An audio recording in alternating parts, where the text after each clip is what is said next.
বছরের মতো এবছরও আমরা সবুজ সবজি এবং ফুলের রস দিয়ে আবির তৈরি করলাম এবং বসন্ত উৎসব পালন করলাম। এই আবির যেমন নিরাপদ তেমনি পরিবেশের বন্ধু। বাজারে যে আবির পাওয়া যায় তাতে অনেক রাসায়নিক থাকে, তাই আমরা স্যারদের সাহায্য নিয়ে এই আবির তৈরি করি। আজকে সেই আবির তৈরি করে আমরা বসন্তকে বরণ করে নিলাম। তোমার নাম? দেবস্মিতা কারক। কোন ক্লাসে পড়ো? ক্লাস 5। প্রত্যেক বছরের ন্যায় এবছরও আমাদের পলাশী প্রাথমিক বিদ্যালয়ের কচিকাচারা কাঁচা হাতে তৈরি করলো ভেষজ রং, ভেষজ আবির।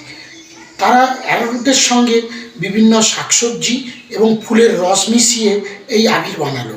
এই আবির বানানোর মাধ্যমে তারা বসন্তকে বরণ করে নিল। হাতে কলমে শিক্ষার ভিতকে যেমন মজবুত করে, তেমনি এই শিক্ষাও হয় দীর্ঘস্থায়ী, পরিবেশ বান্ধব এবং একেবারে নিরাপদ বসন্ত উৎসব পালনের জন্য এই ধরনের কর্মশালা আমরা প্রত্যেক বছরই আয়োজন করি। এবছরও তার ব্যতিক্রম ঘটল না। তাই আমরা কচিকাচারাও খুশি এই ভেষজ আবির তৈরি করে, এবং আমরাও তাদেরকে নিরাপদ ধুন বা বসন্ত উৎসব উপহার দিতে পারলাম এই কর্মশালার মাধ্যমে। আমি সোমসুন্দর মহাপাত্র, পলাশী প্রাথমিক বিদ্যালয়ের ভারপ্রাপ্ত প্রধান শিক্ষক।